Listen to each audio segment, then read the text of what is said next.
This is your eighth album so far, and I read somewhere that you say that this is the best album that you have tracked so far. So, can you Mhm. explain me what makes this album so special? Well, I mean, I think just the level of intensity, both the materials way more extreme. I would say there's more variation. There's more, there's some really fast. There's some more doomy passages. A bit more maturity in the songwriting, I guess, and also, the musicianship definitely went up a couple notches. Oh, okay. So, and you have also some really cool collaborations from Warm and the Acacius Train. Mhm. So, how do you get those guys to join you on the album? Well, we both know them. I mean, the very first show we ever played in Spain was with Warren. I believe that was in like 2000 Yeah. even. I think we played like a Compás in Madrid, and they were opening for us. And I liked Warren from back then, and have followed everything they've done since. It was really cool to do a song on the record. Yeah. Same thing with the Acacia Strain. We followed the band for quite a while, and used to be friends with their manager Scott, and set it up that way. Cool.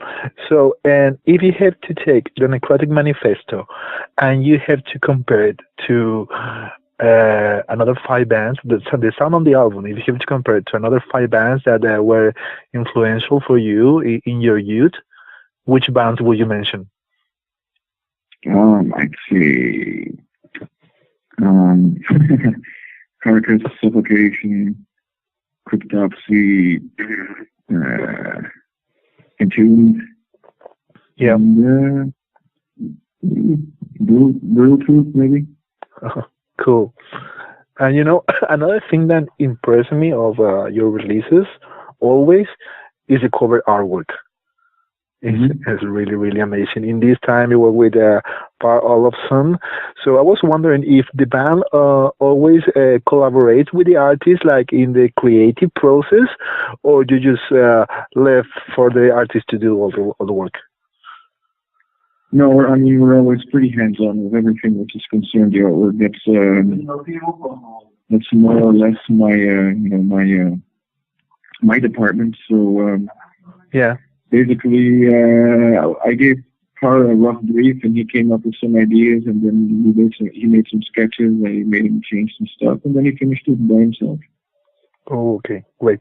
Well, just one last question to finish the interview. The album will be released here in Europe on the 28th of April, so that's a long time. So I must well confirm that you have listened to the record like 100 times by now. So Oh for yeah. for you, what is two things? What is the strongest point of the album? Is the feeling or the technique? And another thing, what is the thing that makes you more proud of still being with a board and releasing albums?